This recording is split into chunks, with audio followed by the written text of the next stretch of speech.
प्रिय बच्चों, आपका read and learn with Ranjit Kumar channel में स्वागत है। आज हम लोग एट ग्रेड अभ्यास पुस्तिका कक्षा 6वीं की जो संस्कृत की है वह हल करेंगे। इसके पहले हमने बाकी जो संस्कृत के अध्याय थे उनको हल कर लिया। आज हम लोग आगे के अध्याय हल करेंगे।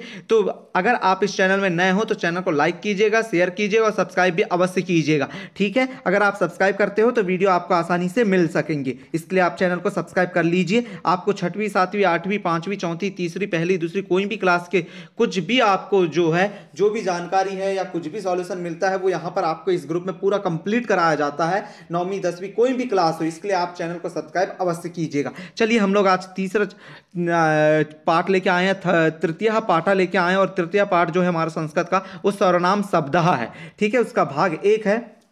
पहला प्रश्न लेते हैं हम लोग। संज्ञा स्थाने यस्य प्रयोगम भवति तम किम कथयति। संज्ञा के स्थान पर जिसका प्रयोग किया जाता है उसे क्या कहते हैं? तो संज्ञा स्थाने यस्य प्रयोगम भवति तम सर्वनाम शब्दा कथयति। उसे क्या कहते हैं? जो संज्ञा के स्थान पर प्रयोग किए जाते हैं उन्हें सर्वनाम कहते हैं। ठीक है प्रिय बच्चों, अगला देखिए। सह कृदसा शब्द अस्ति संज्ञा सर्वनाम वा। सा जो शब्द है वो कैसा शब्द है? संज्ञा शब्द है या सर्वनाम शब्द है? तो सर्वनाम शब्द है। संज्ञा सा कैसा शब्द है? सर्वनाम शब्द है। तो यहां पर क्या जाएगा आपके लिए? सा सर्वनाम शब्दः उत्तर हो जाएगा आपका। अगला प्रश्न देखिए। अगला प्रश्न क्या कह रहा है प्रिय बच्चों आपको? ता शब्दे किम वचनम अस्ति।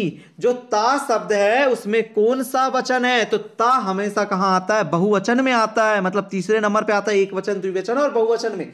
तो ता कहां आता है? अपना बहुवचन में आता है। इसके लिए कैसा शब्द हो जाएगा? ये ता बहुवचन शब्द हो जाएगा। ठीक है प्रिय बच्चों, अगला प्रश्न है। तानी शब्द रूपस्य प्रयोगा किसमिन लिंगे भवति। तानी शब्द जो है उसका प्रयोग किस लिंग में होता है हमें बताना है।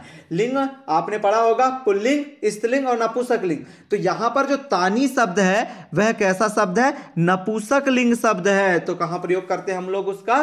नपुंसक लिंग में प्रयोग करते हैं। तो इसका उत्तर क्या हो जाएगा आप लोगों के लिए? नपुंसक लिंग हो जाएगा। अगला प्रश्न लेते हैं। अगला प्रश्न है एक वाक्येन उत्तरः लिखत। अब आपको इन चित्रों को देखते जाना है और उत्तरों को लिखते भी जाना और एक वाक्य में देना है। तो को ये जो है वो कौन है? तो बालको, दो बालक हैं, इसके लिए बालको आया यहां पर। ठीक है बच्चों। एते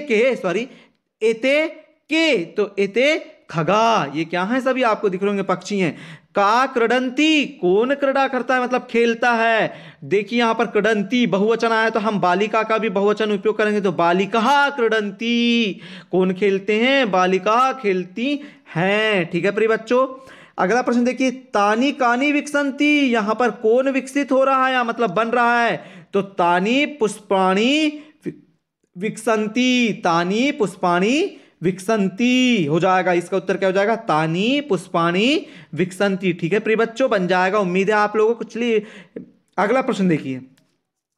दीर्घ उत्तरम लिखत वाक्यानि रचत। अब वाक्यों की क्या करने बोल रहा है? हमको रचना करने बोल रहा है। तो हम वाक्यों की रचना किस प्रकार से करेंगे? आपको देखिए यहां पर पूरा का पूरा आपको दिख रहा होगा आपके सामने कि आपको एक सारणी बनी गई है जिसमें क्या क्या दिख रहा है? सर्वनाम दिख रहा है। सर्वनाम के साथ साथ आपको क्या दिख रहा है? वहां पर संज्ञा दिख रही है। फिर उसके बाद क्या दिख रही है? यहां पर क्रिया।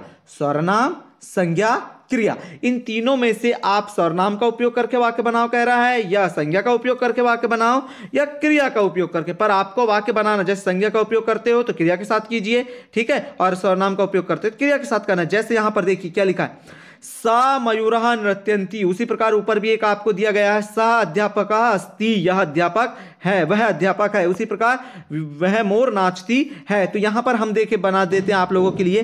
फलम पतति, अध्यापका लिखती, सा बालिका अस्ति, एतत् लेखनी अस्ति, का नृत्यन्ति। जैसे प्रश्नवाचक बनाना हो तो का नृत्यन्ति, कौन नाचता है, ऐसा बना सकते हैं। ठीक है प्रिय बच्चों, तो ये आप वीडियो आसानी से देख लीजिए और समझ लीजिए और उसके बाद अपनी पाठ्य पुस्तक में जो दी गई है एट ग्रेड अभ्यास पुस्तिका उसमें इसका हल भी कर लीजिएगा। कोई भी डाउट है तो कमेंट करके पूछ लीजिएगा। अब हमारा अंतिम प्रश्न क्या है? अंतिम प्रश्न इस अध्याय का, अस्मद युष्मद शब्दयोः प्रथमा विभक्ति त्रिवचनेषु लिखत।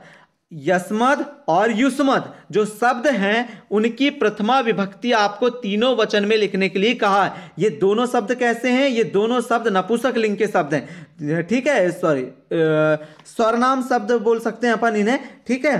तो यहां पर देखिए अस्मद और युष्मद आपको दिए गए हैं। तो अस्मद की हम विभक्ति लिखें तो एक वचन में लिखना है हमको, और प्रथमा विभक्ति बोला है, और एक वचन, द्विवचन, तीन बहुवचन पूरे में लिखना है। तो देखिए अस्मद की विभक्ति अहम, आवाम, वयम, ये किसकी हो गई? अस्मद की हो गई। अब युष्मद की लिखें तो त्वयम, युवाम, युवम, क्या हो गई? त्वम, युवाम, युवम। इस प्रकार से हमने अस्मद और युष्मद दोनों की विभक्ति लिख लिया है। अब हम लोग अगले वीडियो में प्रिय बच्चों आपसे नेक्स्ट अध्याय के बारे में मतलब आपको हम समझाएंगे। इसके लिए आप चैनल को सब्सक्राइब कर लीजिए, लाइक कीजिए और दोस्तों शेयर भी अवश्य कीजिएगा। ठीक है प्रिय बच्चों, अब हम अगले वीडियो में मिलते हैं। Thank you for watching.